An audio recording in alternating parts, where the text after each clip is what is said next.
out. But if you get those people to work together, and you have the right processes for this, then you can generate collective wisdom.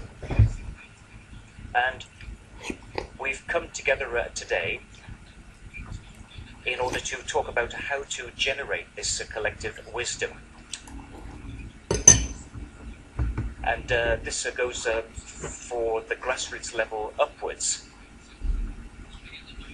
So I think that this is a very good opportunity of evaluating the first year of the initiative and listen to you, the organisers, your experiences, and draw conclusions from them, and try to come up with the solutions to the problems you've encountered.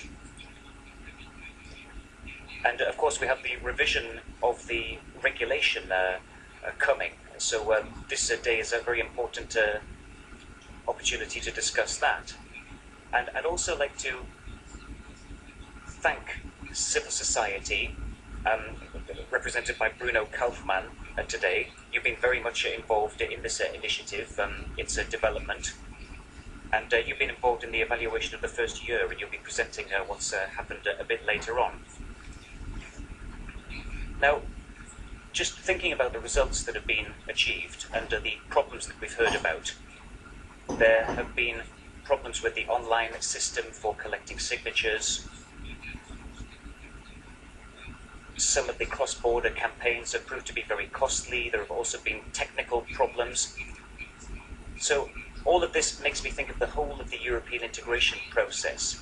And the more integrated Europe is, the easier it is to have these kind of cross-border transnational initiatives. Now, some might claim the opposite to be true, but my view is that the deeper the integration we have is,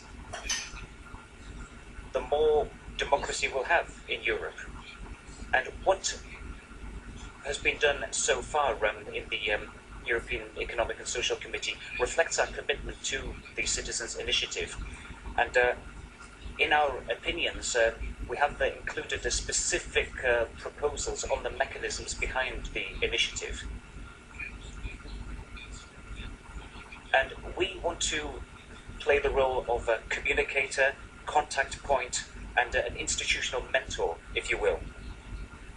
Now, we play an advisory role, and we brought out 2 opinions on the Citizens' Initiative, where we have said that we need a simple, transparent process so that all citizens, not just the big associations, the big European associations, but all citizens should be able to launch an initiative. Now, obviously, if you cover several member states, then it's easier to launch an initiative, but we want to focus on the small participants as well. Now, civil society is the domain of citizens, and we want to respect all movements in Europe, the well-organized ones, the less organized ones. And in terms of our role as a communicator, the EESC has organized several local conferences in order to publicize the Citizens' Initiative and reach out to the stakeholders and spread information. And we have a guide which exists in all official languages on this, and this has been one of our most popular publications, in fact. Now, organizing the European Citizens' Initiative Day, and I hope that this will continue in future, I think that this is clear evidence of our commitment to conduct a dialogue on this new tool. Last year, we had a very small seminar to celebrate the launch of the initiative, but it attracted a lot of people nonetheless. Now, we have supported the process of the Citizens' Initiative. We have hosted technical groups to look at the software for online signature collection. This brought together IT experts, civil society representatives, and they've discussed about where there is room for improvement. We've also provided other types of support. We've hosted launch events, not just in Brussels, and we've also publicly signed up to initiatives and spread information about them. But as a committee, I think that we can make things easier. We can make a cross-border dialogue easier, but we shouldn't favour one initiative over another. That's not our role. We are an advisory body, after all. And throughout this process, we're going to be evaluating the initiatives, but we need to be neutral as well. Our conference today is aimed at looking at the challenges and the problems that we face, and also look at where things have worked particularly well. All the stakeholders are collecting a lot of information now regarding the revision of the regulation in 2015. And in the committee, our role is to create a bridge between civil society, so the domain of the citizens, and the EU institutions on the other hand.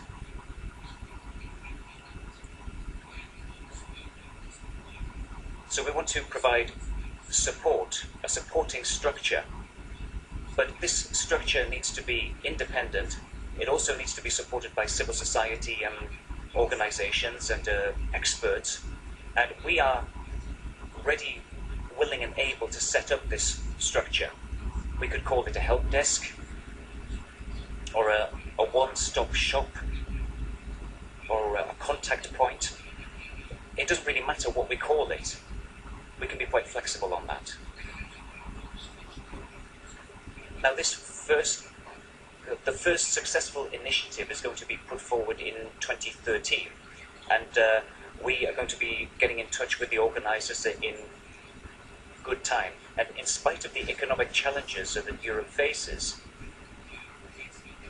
I think European democracy is being developed with this new tool. This is good for participatory democracy, and I hope that together we can exchange our different ideas today and get a constructive discussion going which can lead us forwards. And with these words, I'd like to welcome all of you once again.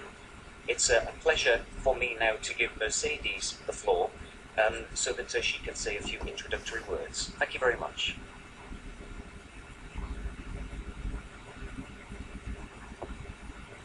Grazie, Presidente. Thank you, Mr. Nielsen.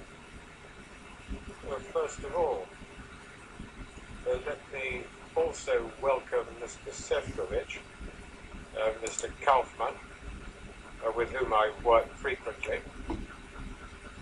I am also very happy, as Stefan is, at this point in our mandate, to be here and to be able to demonstrate together how our two institutions which share this building have been able to work together, which I feel is an example to other European institutions.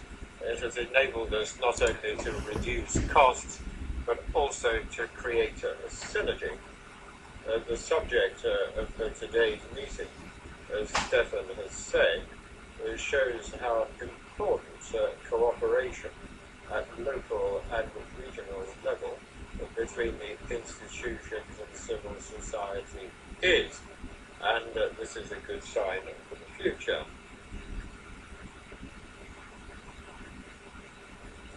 Last year, this initiative was something of a novelty.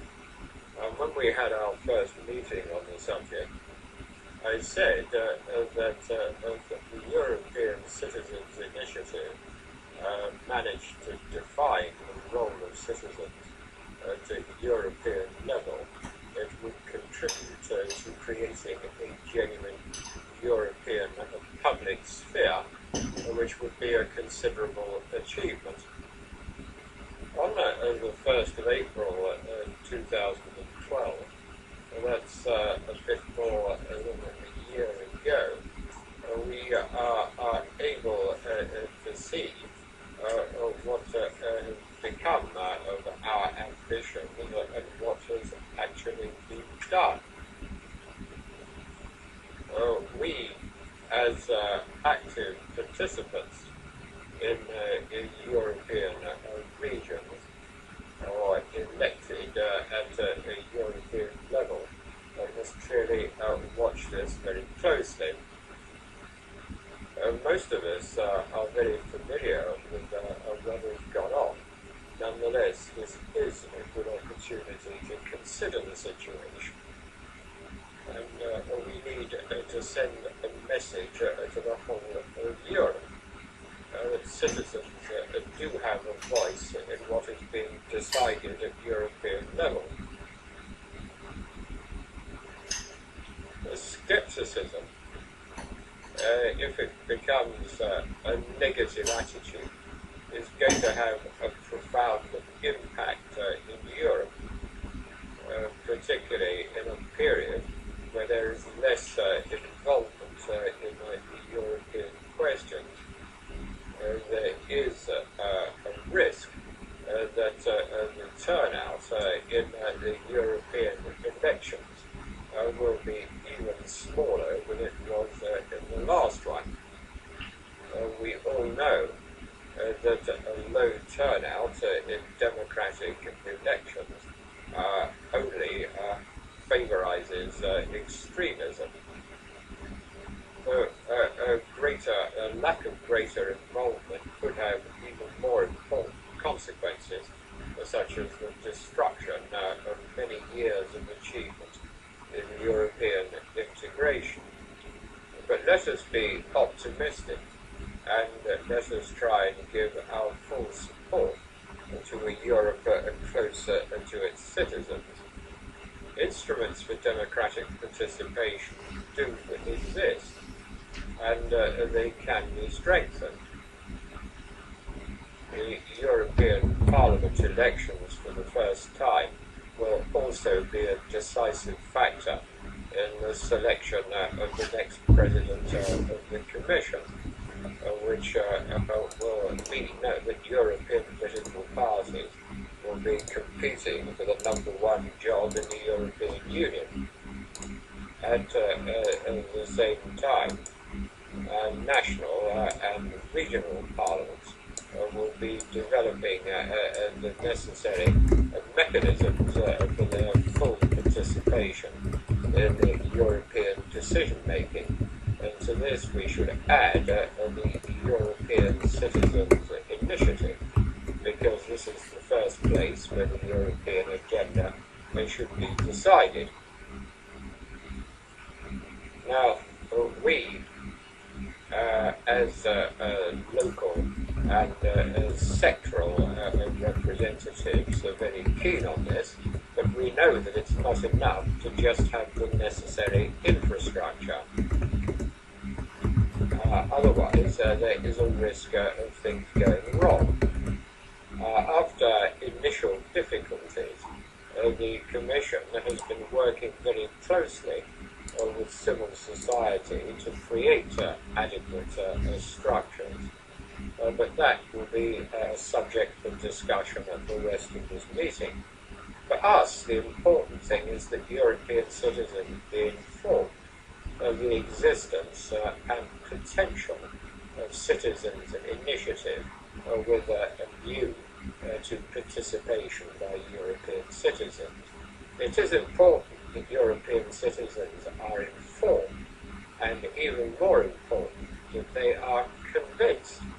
Recent Eurobarometer sounding show that only a very small percentage of European citizens think that these initiatives are an effective way of affecting European Union policy. Many feel that it's virtually impossible to get a million signatures, particularly distributed across an entire country. Now, in reality, this is perhaps inevitable. We should look back to experience in the past to see how we can improve this instrument, to combat skepticism and convince our citizens that Europe is at their service. We must show the added value that this instrument will give to their daily lives. And that is precisely the purpose of today's meeting. We shall be hearing about the first experience of citizens' initiatives, undertaking an initial evaluation and considering how to proceed in the future. As political decision makers, we are well aware of the criticism which has been aimed at citizens' initiatives, but for precisely that reason, we need to draw up an inventory and adopt the necessary measures. That, of course, is primarily the task of the Commission, but it is our job to apply pressure and make suggestions so that we can improve this instrument and enable our citizens to make a difference at a European level. I believe that on that basis we shall be able to see the democratic use of the World Wide Web. I am convinced that it is precisely here that local and regional authorities represented in our committee have an important role to play. I would begin by recalling as President Neil that regions and cities and the civil society organizations are obviously there for the benefit of our citizens. And we are in a good position to inform them about European questions, which they can then explain in their own regions what is being funded at European level, what programs exist, what European legislation is likely to have an impact on their daily lives, so that their suggestions and criticism can be heard. And there will be criticism. We are all aware of that. There will be criticism of bureaucratic complexity and also of the impact that the European single market will have on our societies, as well as participation in the decision-making progress. And so we should be promoting citizens' initiative and assisting our citizens not only to come and tell us when they're happy with the way things are, but when they want us to change whatever legislation is in force. That should be possible, and we should be able to assist them in affecting the decision-making process and getting their criticism heard. It is for that reason that I wholeheartedly support the use of citizens' initiatives. Tomorrow evening, at our meeting in the Presidency's office, in the Committee of the Region, we shall be looking at the fundamental principles that led the Committee to support citizens' initiatives. We shall be discussing concrete measures. And I imagine that we shall also be looking at the guidelines according to which we work. The European citizens' initiatives in progress clearly show that most of them have to do with our responsibilities and political priorities. For example, education, the environment, social policy, and the Let Me Vote initiative, which is particularly important to the Committee of the Regions. We can discuss the political content of all these initiatives, and we no doubt have different opinions but the point is that it's a way of society being able to debate what is happening at the European level and the European impact at local level. It enables citizens to protest and indeed take the initiative themselves. So we shall be following the development of citizens' initiatives as an instrument, as well as individual cases. And then, in the Committee of the Regions, given our consultative role, we shall also be organising events with other European institutions.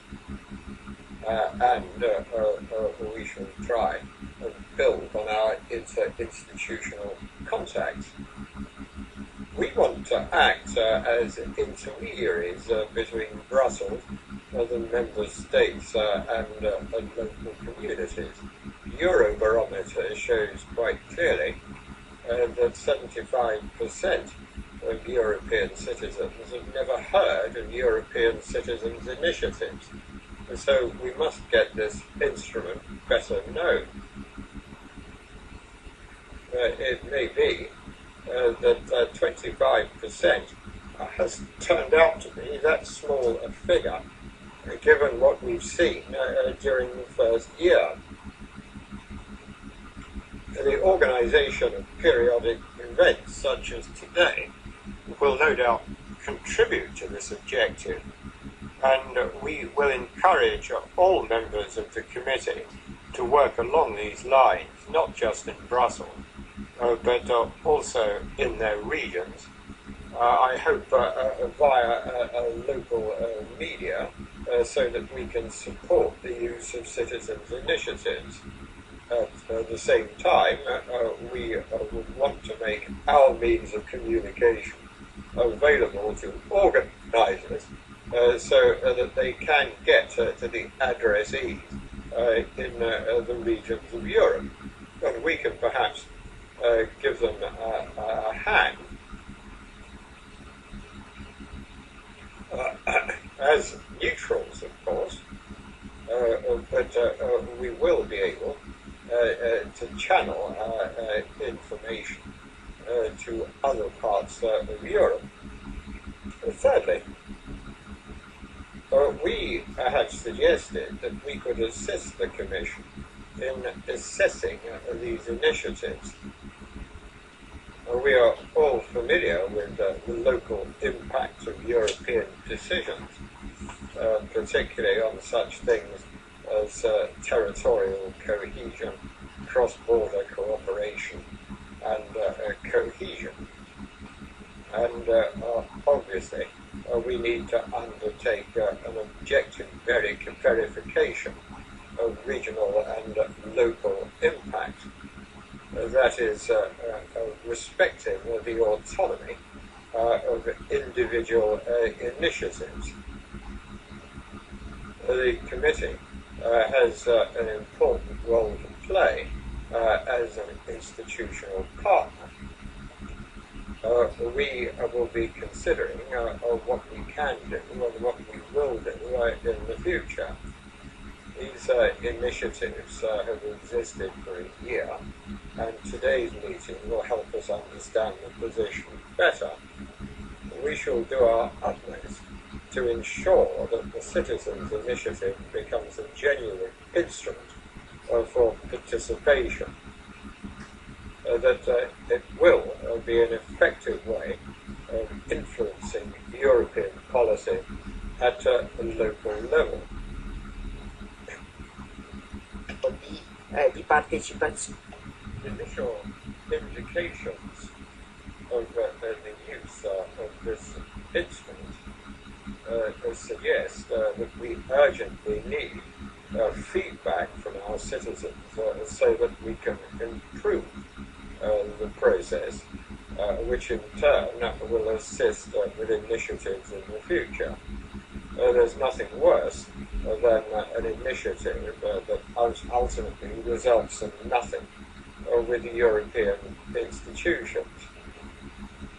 So there must be some cases of success, and it is important that the institutions are aware of that, and that we are between the two can ensure that that happens.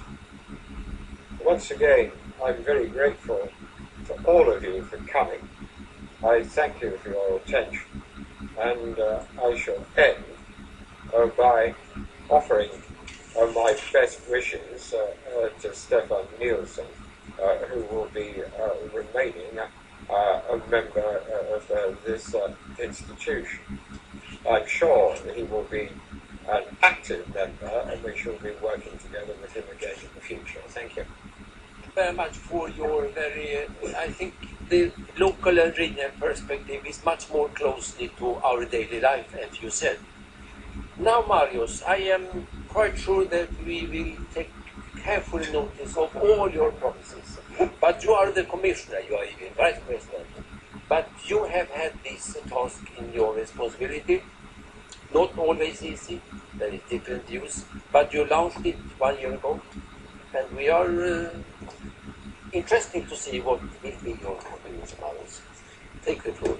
Thank you very much, dear Stefan, dear Vice President Mercedes, dear Gerald, a colleague from the European Parliament on which we've been working closely on this file from the beginning, dear Mr. Kaufmann, with whom we are big Twitter friends, and to whose advice I will very, very carefully listen after my intervention. My dear former colleague Anna Diamantopoulou, I'm very glad that you're staying in the European politics, and you will be helping us also with this initiative in Greece and in the European Union. And I'm also very glad that we can invite or welcome the presence of all the organizers who are actually very active in promoting the ECIs in their respective countries.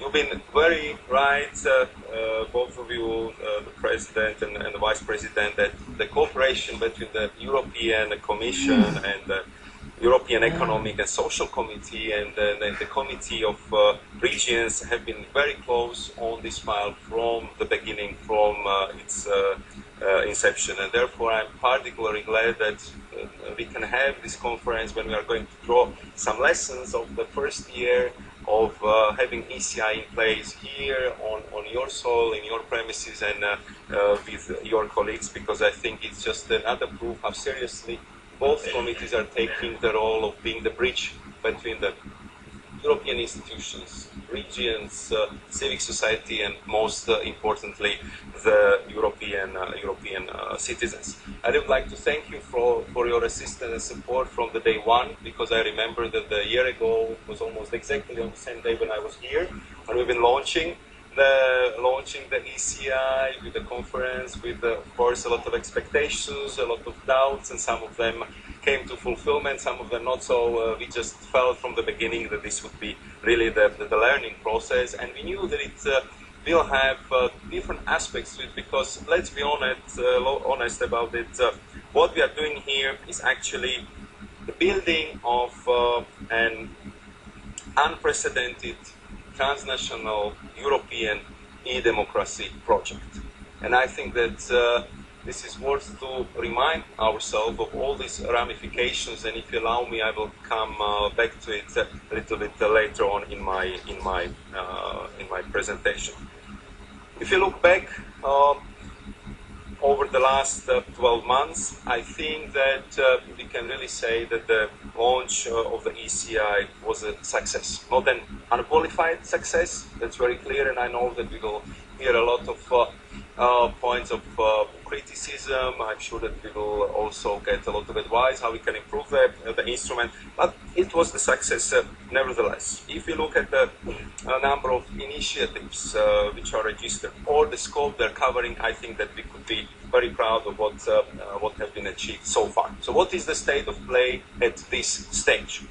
The Commission has received requests for the registration of 25 proposed citizens initiatives, of which 16 initiatives were already registered. Two of them have since been withdrawn, which means that we have currently 14 ongoing initiatives. The 8 initiatives that were refused did not meet the condition for the registration in that they covered areas that fall outside of the powers of the Commission. And one, this is very, very recent one, I just learned about it this morning, is under analysis because there was a request for the registration sent to us in the last few days. So, contrary to the initial concerns, no, and now I have to use the EC regulation language, no abusive, frivolous or vexatious ECIs have been submitted. Meaning, in the common plain language, that there was no attempt to make fun of these initiatives, and I think that we should be very proud about our citizens who really took the initiative seriously and been coming up with the issues which really matter to them and which are important for the European Union. And I think that this is very well proven by the range of policies areas which are covered by these 14 initiatives, because they range from media pluralism through education, animal testing, climate change and energy, voting rights, roaming charges, speed limits and mobility, and other aspects of the life which are very important for the European citizens. One ECI even concerned the future of the ECI itself. It's called for single online collection platform for all registered initiatives, and I'm sure this will be one of the aspects which we will discuss today as well. So far, just one initiative, Right to Water, has managed to reach the goal of 1 million signatures, and the organizer managed to do it well within a year, which is clear indication that this could be achieved with the right support and the right presentation and marketing. But they are still collecting the signatures because they need to meet the geographical balance required by the EC regulations, because you know that each country has a different threshold of the signatory declarations to be collected before the country could be counted as one of the 7th member states which would support the ECI.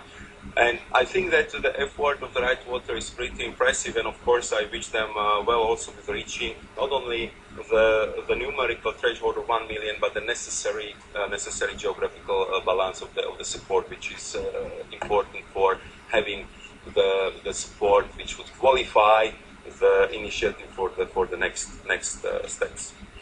I believe that it's entirely justified to consider 14 registered and ongoing initiatives as a successful first year for the ECI, and of course I hope that we will see the steady increase in the number of registered initiatives over the course of the next 12 months as well. But as I said before, the last year was not without its difficulties as well. Notably with the development and validation of online collection systems for registered initiatives. As you may recall, the Commission developed its own free-to-use software for the online collection systems ahead of the ECI launch in order to help to give the organizers a head start. Many of the registered initiatives took us up on that offer, although none of them has been obliged to do so. Sadly, many of them also had unexpected difficulties with using the software. Despite our best efforts to make it as easy as possible for the organizers to install the software and to use it, it very soon became clear that we have underestimated the capacities of many organizers and that we would have to offer additional support from the Commission IT services, which of course we did. It made my last August very busy one, but I'm very glad that in the end we managed to outreach to the organizers and help them with the initial technical problems. And of course, we work with the organizers until today, and we're trying to provide all kinds of technical assistance they need right now or they might need in the future. But this was not the only technical problem the organizers been faced with, especially in this early stage of the ECI. Many of them also found that the cost of hosting online collection systems was prohibited. And as a result, the Commission decided to help the organizers by exceptionally providing them with the additional assistance, in particular with the hosting of their online collection systems on the platform in our Commission's data center based in Luxembourg, and in preparation of the documentation required to get the system certified. And here also we in the Commission found out that it's not an easy process, because the requirement for the data protection in data centers in Luxembourg is pretty high, and that also quite a lot of efforts is needed to actually meet them and to do the proper reporting so that Luxembourgish authorities can then take the decision. And therefore I really would like to express my gratitude to the Luxembourgish authorities, and in particular to the Centre de Technologie de l'Information de l'État, for having carried out the relevant verifications in a highly professional and constructive manner, and they've been very good partners in this exercise to help the organizers and the Commission to overcome this initial problem. And now I think we established very good mode and very good pattern of cooperation and collaboration. But we realized that with these initial problems, we have a problem with the time. We have a problem with the deadlines of 1 year, which was set for the organizers to collect the signatures. So we also agreed to accept the statement of support collected until 1st November for the first registered initiative, because they really faced and experienced significant delays in getting the online collection systems up and running, and we hope that by this extension we somehow covered for that problems and the time delays that have been faced with the initial technical problems using the online collection systems. So far, 10 initiatives are using the Commission's servers. They got the certification of the systems, and as I said, they're already collecting the signatures online. The first one, Fraternité 2020, started to collect online at the end of October 2012. Two others, Right to Water and 30 kilometers per hour, have set up their system with a private host provider and had them certified by the competent authority in Germany. They started to collect online early September and in November 2012 respectively. And in this context, I really would like to praise the good work of the host provider and also the German authorities, who proved that the online collection system can work as well outside the platform offered by the Commission. And if there is a good will and if there is a good transposition of the regulation, it's not that complicated to get the certification process done in very swift and professional manner, as it was done in Germany. So we have undoubtedly seen some success over the last 12 months, and while we have also experienced some teething problems, this is only to be expected with such an ambitious project. After all, a delicate balance, and this was our problem from the beginning, between the user-friendliness and the strong requirement of the data protection in the European Union, and the member state specificities, especially in the area of signatures and data verification, had to be struck for this first European transnational e-democracy instrument. So I think that despite the initial problems, we have shown that we could respond rapidly and effectively to the problems, that we are ready and willing to work closely with the organizers to find specific solutions to their problems, and that we've been together paving the way for smoother paths for the future organizers, gathering all this positive and negative experience. And I know that many of you are already thinking about the future of the ECI in the anticipation of the review of the legislation in 2 years' time, and that the conference on the issue was just held last month, with contributions from the ECI organizers, from Commission colleagues, from the civic society, and we took very good note of it, and I'm sure that some of the arguments and proposals will be presented here today as well. A report on some of the potential improvements to the ECI discussed at that meeting will be unveiled right here. this morning by Mr. Bruno Kaufmann, who is a big supporter of direct democracy and of the ECI. And I'm sure that also his report and our remarks will influence the debate on the ECI throughout the whole day. So I do not want to preclude the debate, but please allow me to make a few comments on this issue just to kickstart the debate and kickstart this process. The Commission's point of view on the future of the ECI is actually quite clear. Of course, we very much welcome the debate, the commitment which was shown by so many people to make the European Citizens Initiative as effective as possible. And of course, we will engage fully in this debate and listen to all the ideas put forward before assessing them on their merits. But also I think we have to be clear on one issue as well, and the fact that there are still 2 years to go until the official review of the ECI regulation must be carried out by April 2015. And we are still in the very early phases of this initiative. After all, we have not yet seen one ECI through to its conclusion, so we haven't completed the full cycle of one ECI, and therefore we cannot possibly know what will come as a result of that process, either good or bad. So the next 12 months will be exciting times for the ECI, and the coming years will see the deadline for collecting the signatures come to an end for all 14 registered initiatives, which would mark the next phase of the process: verification of signatures, examination by the Commission, public hearing in the European Parliament, I'm sure involvement of the both committees in this process, and of course the final answer of the Commission in the form of communication that would actually see the very first piece of the citizen-led legislation eventually make it to the EU statute books.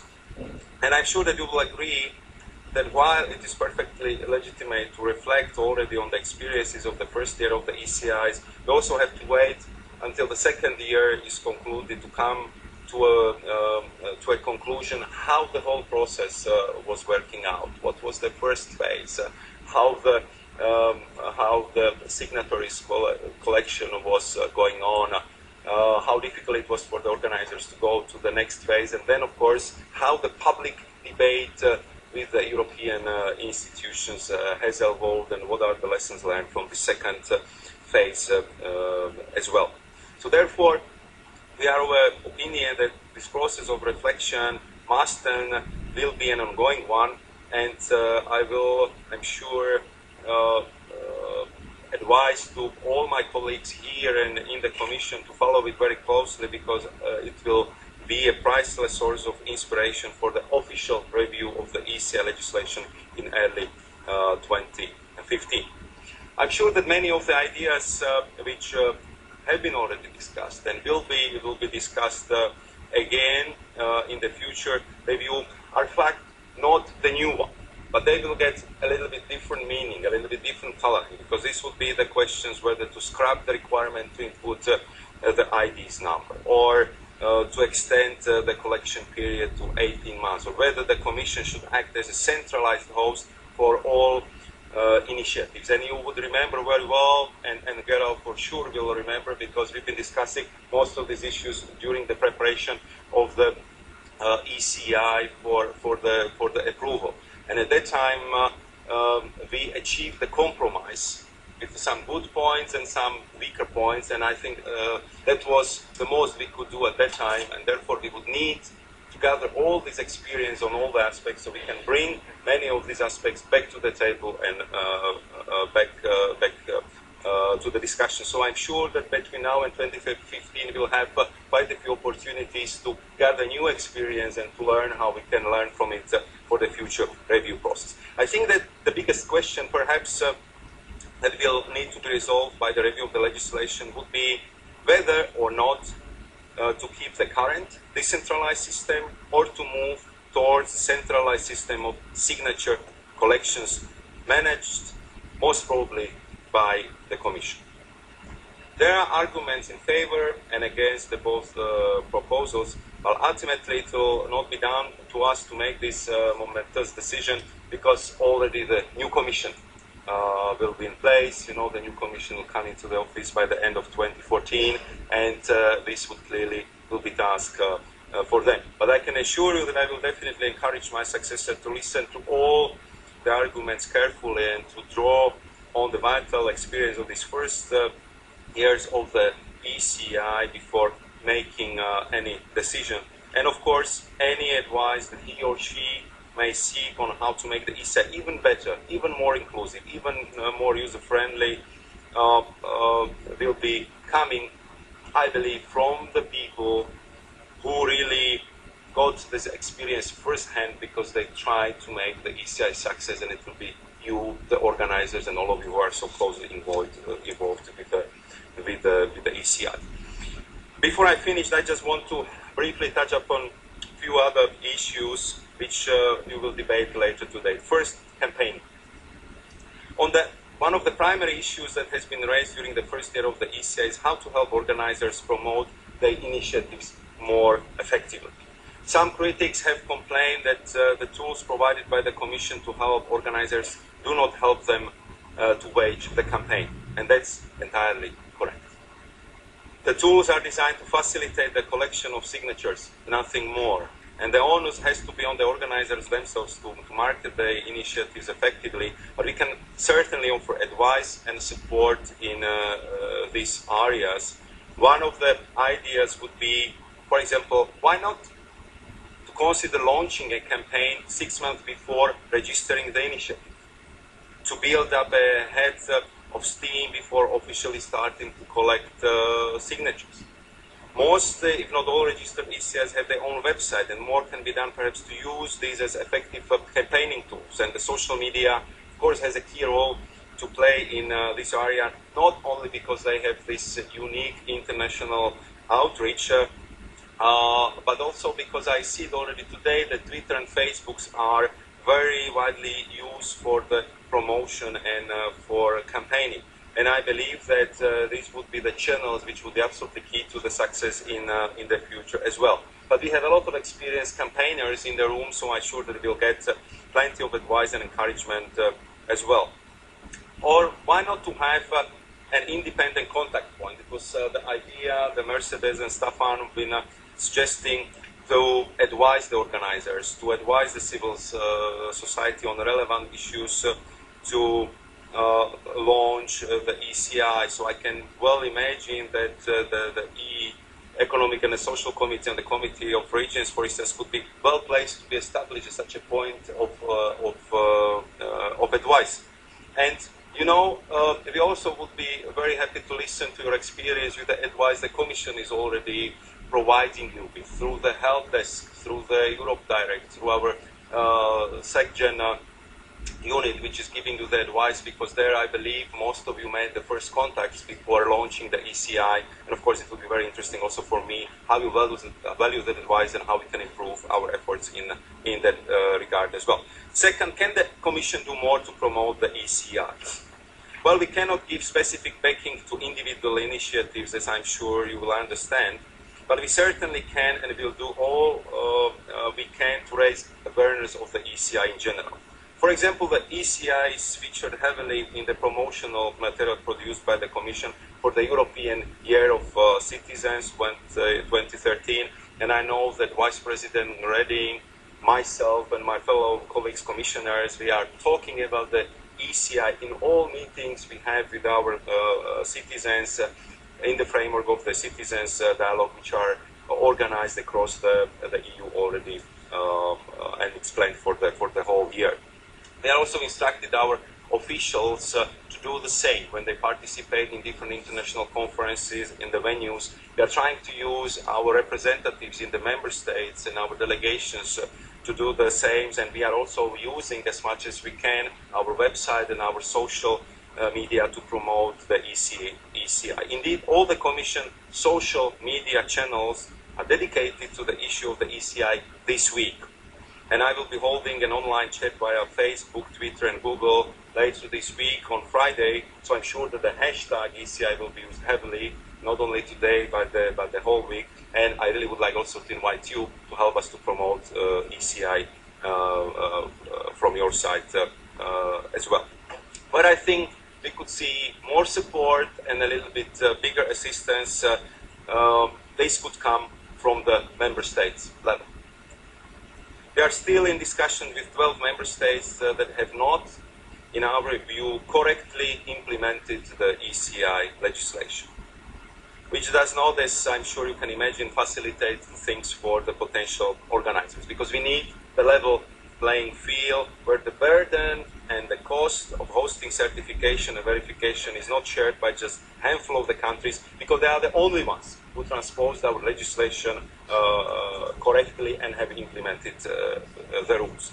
And once we have this level playing field, we also need to see the commitment from the national authorities to promote the ECI as well, because they can do it in their own language, and it's much easier for them than for us to do it in 23 official languages. So I hope that we will see a bit stronger commitment from the member states level to help us to promote the ECIs in their respective member states. And the initiative, the idea proposed by Mercedes to use the local media, I think is also a very relevant one, because they have very clear outreach to the citizens in all regions.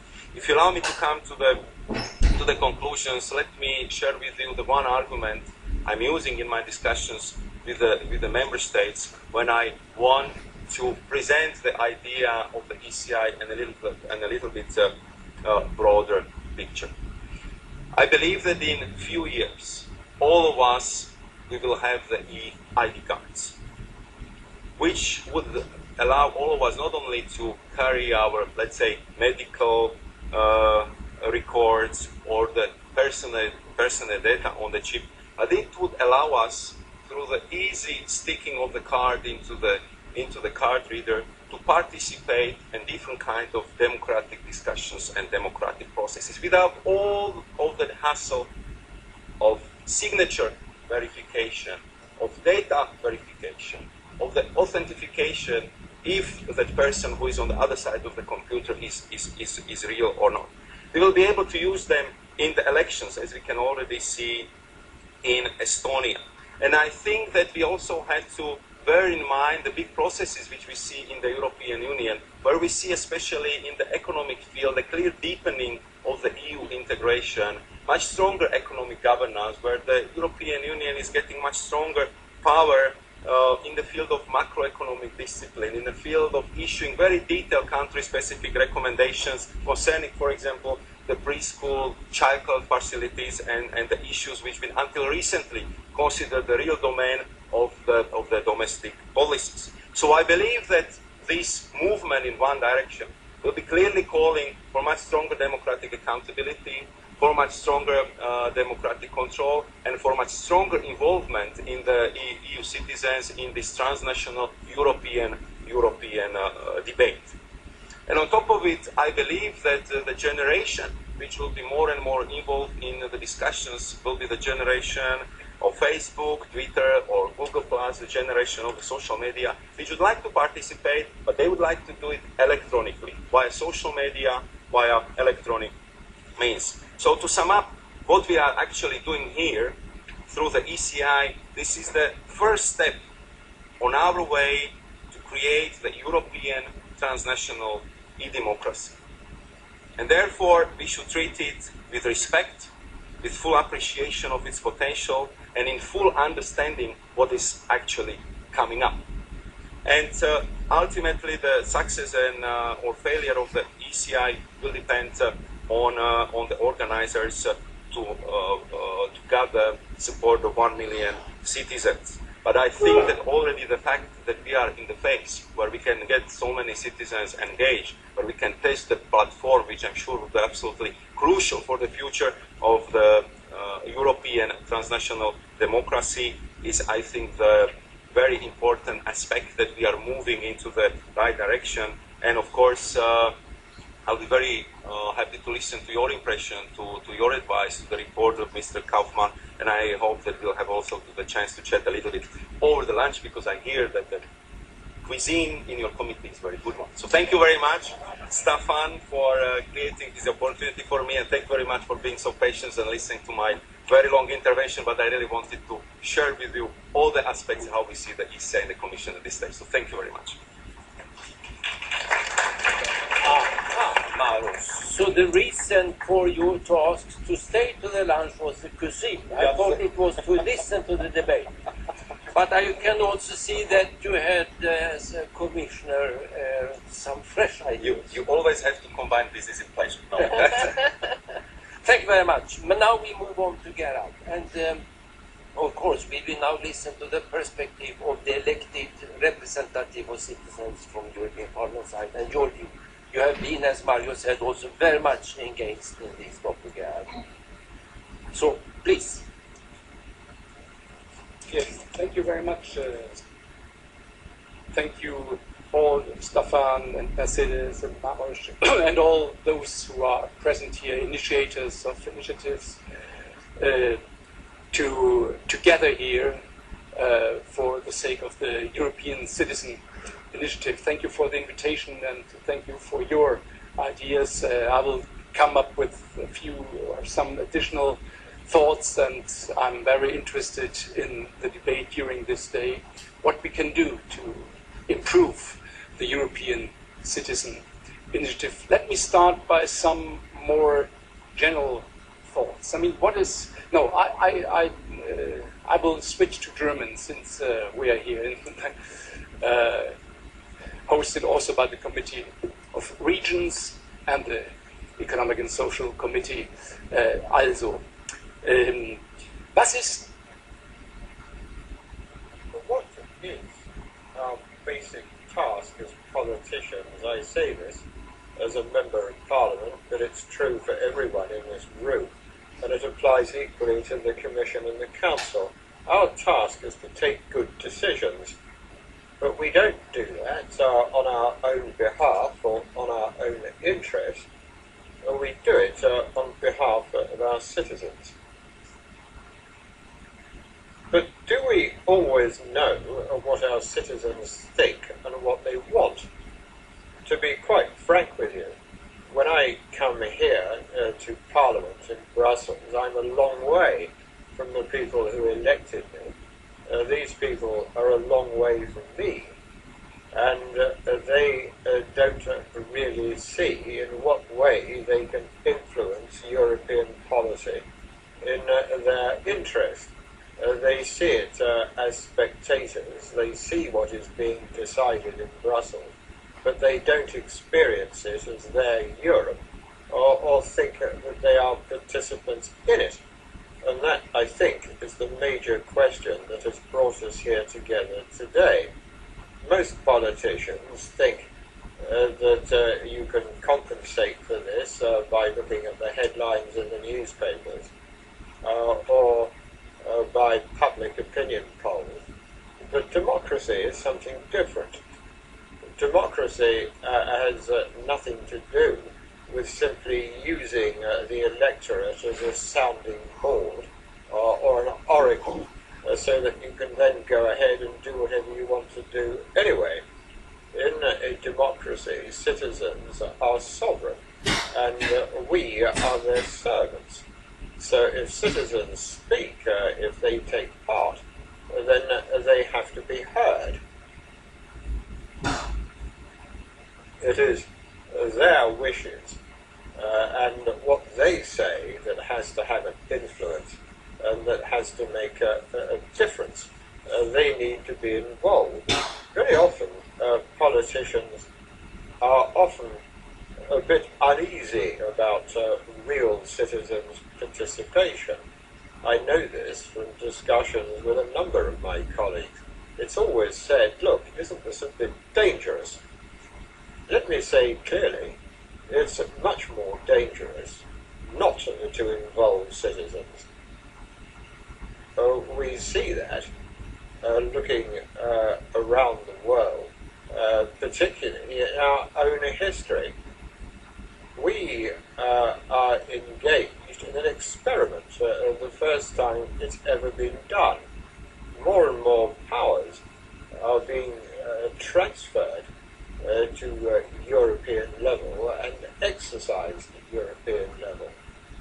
I am convinced that this experiment must be successful, but I'm equally convinced that it will only be successful if we at the European level can offer our citizens a high level of participation, at least as high as what they have in their respective member states.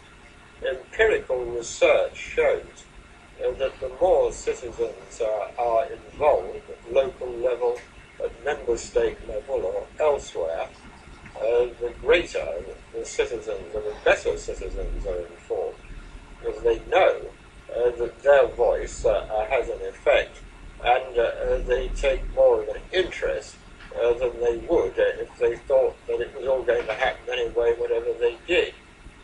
So rights of participation lead to more information and more discussion about substantive policy issues, whether you like one particular politician or not. It leads to greater commitment and a wider participation, because as citizens, even those who aren't in political parties, take a direct part. It also leads, and I think this is particularly important, if you look at the European Union as it is today, it leads to more identification with the project as a whole. It leads to greater integration and greater acceptance and legitimation. A very important result of empirical research is that it leads to people being more prepared to contribute, because they don't regard the system as something that's just there and consider what they can get out of it.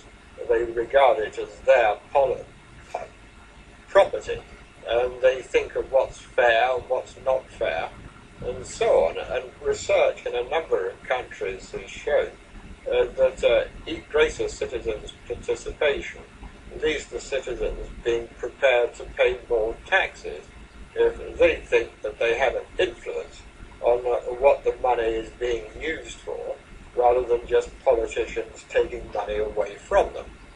And so more participation leads to better policy and a healthier and more satisfactory public setup. So it's only when you've got identification and integration, and if this hasn't happened as a result of a historical process or a common cultural background, by discussions that people have had with each other, the kind of thing we're only just beginning to create in the European Union, where there is very strong identification within individual member states, but not much identification with Europe as such. It is particularly important, and indeed even more important, to encourage citizens' participation. They should be able to have direct and indirect influence, and they should have access to knowledge. They are Europe. So we are still a long way from that kind of perception. But I wanted to start with that because we need to be clear about what is at stake. It's about the success of the whole European project. It's not just something accessory outside the European policy proper. The European Citizens Initiative is the first step in making this kind of thing possible for citizens, so that they can have their voice heard, and so that they do have an influence. Whether they experience it like that, we can't really say after just 1 year. What we can say is that a large number of citizens have become more active. They've formulated their demands, and they've put them to us. A number have failed because of the legal and bureaucratic requirements of the ECI regulation. There's also the threshold of 1 million signatures, which is difficult to get over. but there are also other conditions that have to be met in the member states in collecting the necessary number of signatures. And when we speak of the right to vote initiative, then it's about important institutions behind it, such as well-organized international trade unions. And we all agree, I've discussed this with Marosh, with the ECI, we're not trying to create an instrument for those that already have a strong voice. We want to hear those who have not so far been heard. We want to see new initiatives. And a year on, after the entry into force of the regulation, we have to ask whether we've succeeded in doing that and what we can do better so that citizens make more use of it, and also so that the use they do make of it at the end of the day has some effect. We often make the mistake of saying, well, we spent a long time negotiating about the ECI, we've agreed on a number of points, now the regulation's in force, so let's get on and think about something else. That, I think, would be a mistake. Well, all those who took part, we must be clear to all of us that this is a project that will require constant vigilance. We are going to have to keep working on it to improve it in years to come when we get to the review. I mean, nobody is preventing us if we see that improvements are necessary in making them earlier. If we say in legislation after 3 years there has to be a review, that doesn't forbid us from making improvements earlier, particularly those improvements that don't require amendment of the legislation, as well as those that do require some change in the text. So 1 year on, after entry into force, we find that the child still hasn't learned to walk. It's still stumbling. It has taken its first steps, but it will require constant support and constant assistance so that someday it will be able to stand securely on its own 2 feet and meet its own objectives. We have found this year that there were a large number of infantile diseases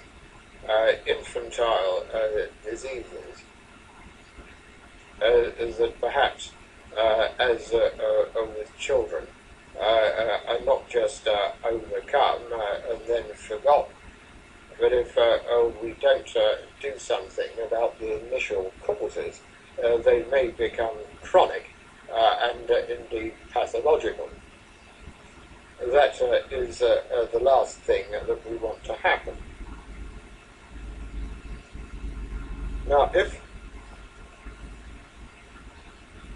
we look at the initiatives, I think we have to say that open source software for online registration, thankfully made available by the Commission, has not, at least in my view, been adequately tested in practice. But in practice, it does seem that as a general rule, it is impossible for organisers to make use of it. We spent a number of months trying to find a practicable solution, which of course can't be a permanent solution. What we need is some tool that's easier to use, perhaps a single website on which citizens can sign up and also at the same time seeing what is in progress, and it should be a single web page where you can see what's happening, and also what initiatives are being planned. There's been a great deal of criticism on that basis. It's said that initiatives are being started too quickly, without contacting people in other member states and trying to do things together. You need to find allies before you start, and if you do, you won't reach 8 million signatures. But the question is, how do you do that? It would be a good thing to have a web page with information on current initiatives and how far they've got, and if you could also see what is being planned, can you contribute, or do you know anybody who could contribute? It would be very helpful for the 12-month period, which I thought was too close, too short. It's okay if you all speak the same language and where you've got an existing community. But in our case, 12 months with 27 member states and a large number of languages, it's too short. There's all the laborious work of translation. It's very difficult to get together a community of people without having more time to do it. And there's no need to say all the signatures are invalid after 12 months, because that's what currently happens. Why couldn't you wait longer to collect 1 million? And let organisers prepare their collection of signatures. At the moment, the Commission says you can do this, but once you start, time begins to run. I suggested at the very outset that the Commission should say, well, okay, it's not frivolous, it's not vexatious, it's not obviously outside the scope, so you can do it, we'll give you the money, and then the organisers say when they're going to start. I have seen a number of initiatives starting, and it can't be done in one day. There has to be a lot of preparation. You have to work out dates in different member states, you have to have starting events to attract public attention. And so when the Commission gives you the go-ahead, they could say at the same time, tell us what day you're starting on, and as from that day, the signatures can be counted. You can't collect any before that, but that's when time will begin to run, and not at the time when the Commission says go ahead. Because of course the organisers don't know what the outcome of the Commission's decision-making process will be. Now, this is one of the suggestions for improvement, which I think are very pragmatic. In the long term, we must also ask whether the regulation is broad enough. I personally believe that initiatives should be possible, aimed at longer-term amendments to the European treaties, and we could have a debate about that. I know it's quite difficult to do. It certainly can't be done with the existing regulation. There are restrictions in the treaty itself, but I don't think that we have exploited all the possibilities, and it might be worth considering this kind of question. All in all, I believe that we must recognise that if you're going to start an initiative and you're an organisation without a great deal of money, then it is virtually impossible. It's not a question of elephants giving birth to elephants rather than mice. I want to strengthen the European Citizens Initiative, and I want to do that by having some budget that can make a promise to organisers if they meet the conditions. We've got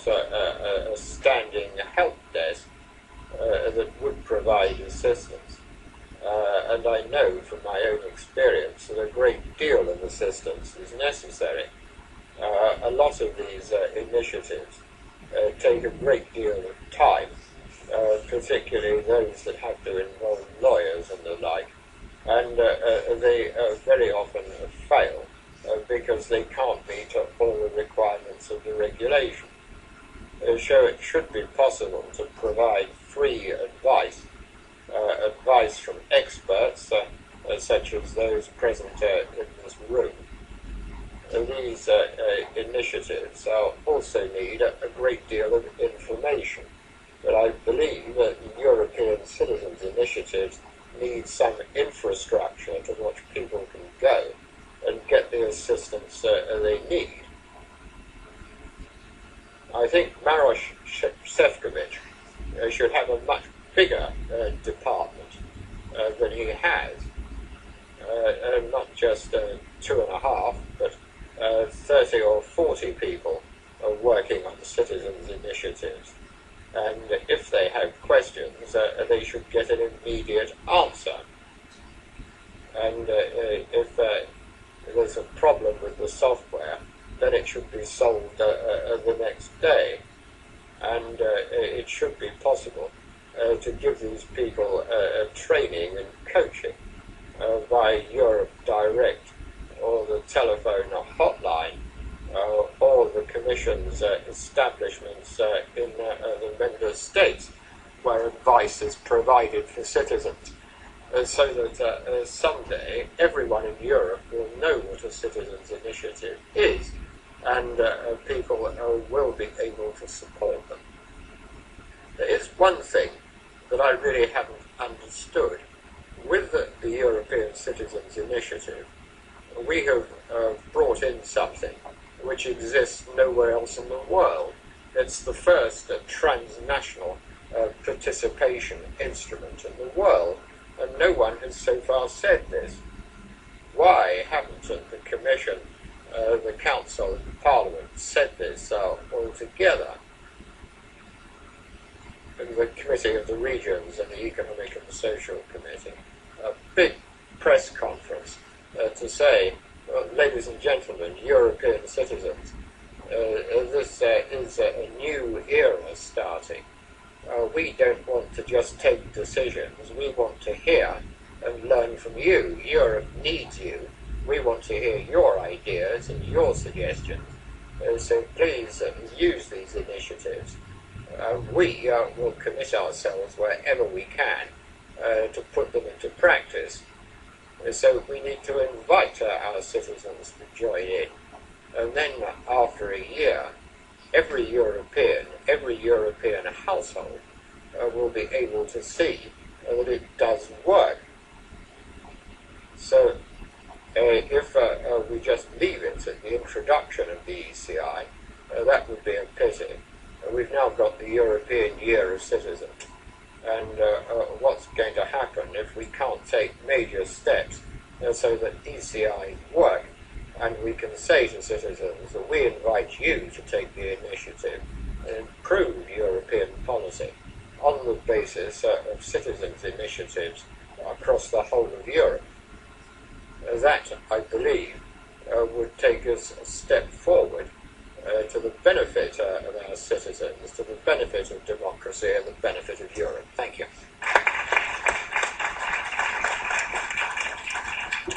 Herzlichen vielen Dank über alle Gipfel. Sonst Many thanks to you. yes. But nevertheless, we are running out a bit of time. I will propose the following. I will give the floor to Bruno for his presentation, of course. I propose now that we drop the organized coffee break. It will be a long queue, it will take a long time. If you are absolutely needed a coffee, there is coffee outside. You can discreetly go out. You can later on take 2 cups in your hand, one to your neighbor and one to yourself, or you drop the coffee. We need to, I think the next session is also so important that we can see the reality from the floor. But first out, Bruno, for your presentation about a study, a small step. Yes. Tusen tack, Staffan. And thank you for inviting everybody to get coffee during my presentation. I didn't say during your presentation, and I said it discreet. I said that we can spread it out during the next hour. No, thank you very much for hosting us. That's the most important thing. Yes. 1 year ago, really hopes were flying high, and at the same time many warned of a disaster with the ECI. When this first tool of transnational participatory democracy in world history was launched, both optimists and pessimists were certain of their positions, promising futures that would hardly fit under one common roof. Now we have 1 year later, we can only start, to show why both sides were partly wrong and were partly right. The first year with the European Citizen Initiative can be summarized in 3 facts, 3 highlights, 3 challenges, and maybe 1 humble request. First, the key facts. We got a new principle. Direct democracy as a critical and integrated part of modern representative democracy is here to stay on the transnational level. And through this, as embodied in the Lisbon Treaty and most of the member states' constitutions, a historical double limitation has been overcome, which understood people power to be restricted to indirect forms within the limits of the nation state. Second, there is a new procedure. With the ECI, for the first time in history, a process has been designed and agreed on which implements the rights of hundreds of millions of people to be directly involved in the agenda-setting process of a transnational polity, the European Union. While being far from perfect, the ECI regulation defines an utterly remarkable procedure and one open to revisions and improvements. And third, it's the practice, stupid. The Soviet Union had it in its constitutions. There are laws for citizen participation in the Belarus legislation. However, DCI is more than a lip service or dead letter. It has been in use now for exactly 374 days. And it is exactly this use, these ongoing actions, interactions, deliberations, and decisions of thousands and millions of Europeans which will guide us ahead. So, what has really happened? What are the main highlights of the first ECI year in practice? First, we have to admit it. The whole thing works, at least to some extent. No less than 27 initiatives, Maros only counted 25, have been filed, 19 have been registered, 14 are currently gathering signatures. As of today, 1,775,452 statements of support have been gathered from citizens of all 27 EU member states. More than 90% of these signatures have been collected electronically, and a first ECI, we heard it, the Right to Water initiative, has almost fulfilled all the basic criteria. At least 1 million supporters from at least 7 member states. Second highlight, transnationality matters. We know all about national EU politics, especially when it comes to the elections to the European Parliament, which too often are just seen as second-order national elections. The ECI is designed to overcome this, both its requirements and through its incentives. And the first year of the ECI practice offers a really fascinating picture of active citizenship across the whole of Europe.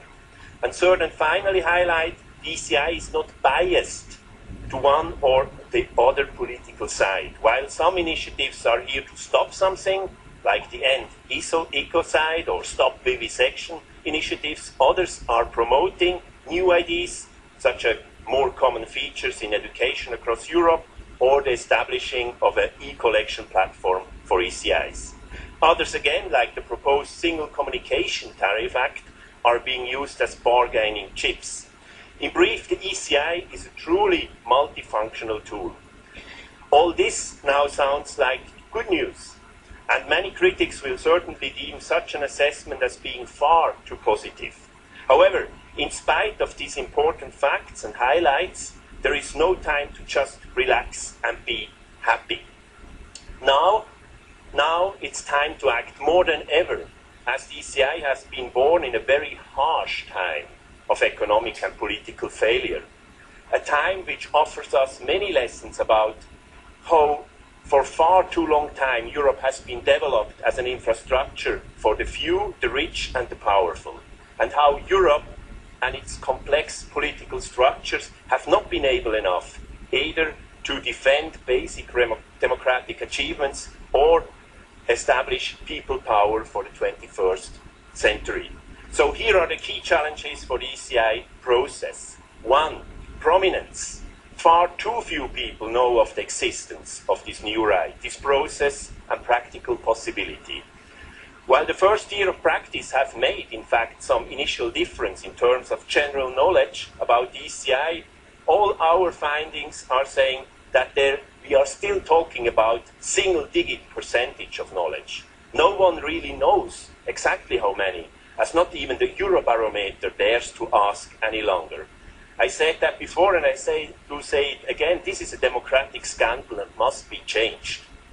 Today, we therefore propose, and this is in the follow-up also of what Gerald said, that the presidents of the main EU institutions write and send a letter to every household across Europe informing them about the ECI, together with the announcement of the forthcoming EP elections. In the European Year of the Citizens, such a move is overdue. 2. Usability. This is the area which we will hear most about today, from organizers, authorities and observers alike. In practice, many features of the process are not yet working as smoothly and citizens-friendly as promised.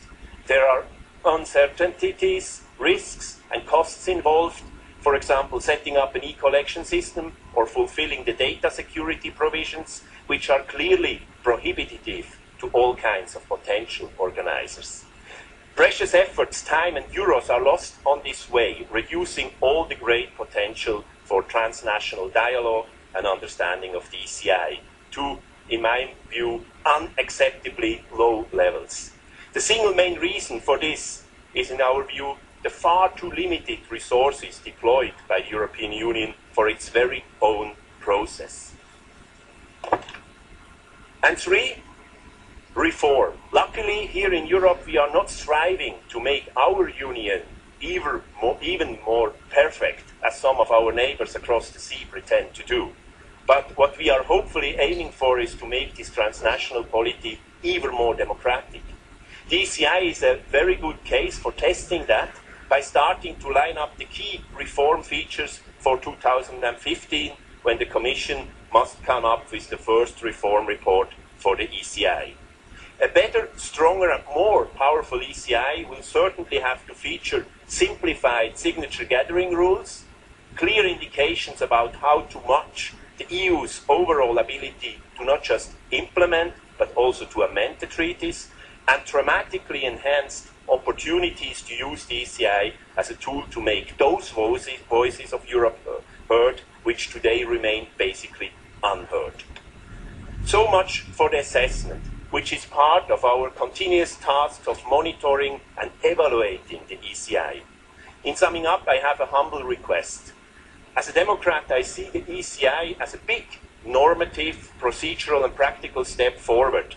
For the first time, 3 modern dimensions of democracy, direct, transnational and digital, have been incorporated in one and the same tool. But as a European, I have to say that this has been a rather small step so far, because the ECI is not only weak because of the widespread lack of knowledge about it, but also because there is still a very high reluctance in the institutions and member states and governments to make people power really work. And there is, in a way, impression that behind all the friendly atmosphere and the friendly Dr. Jekylls, there are still some Mr. Hydes around when it comes to democracy in Europe. The big problem is that this lack translates into an almost unbelievable unwillingness to make sufficient resources available to the ECI. Today, one single MEP costs more tax money than the whole official ECI system. While in formal terms, one ECI can do the same as the majority of the European Parliament, namely propose a new EU law to the Commission. So here is my humble request.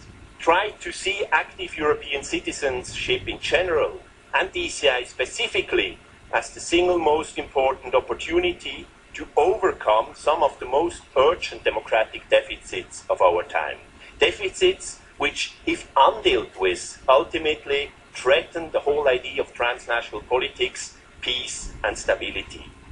So, in the months and years to come, we want to see European institutions, national authorities and other stakeholders which wholeheartedly invest in this new avenue. Because to ignore it, we can simply not afford. Thank you very much.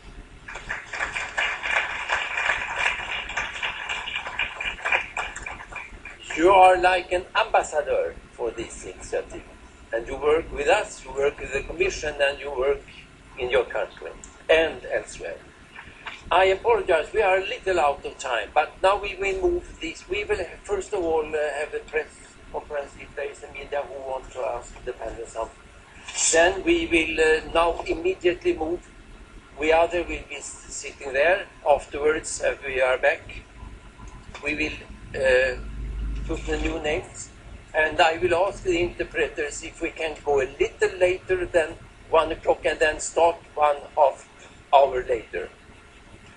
It seems that they are, as usual, very cooperative. So we will manage. And the next panel will be moderated by Jane Morris. Please take the floor and move those names.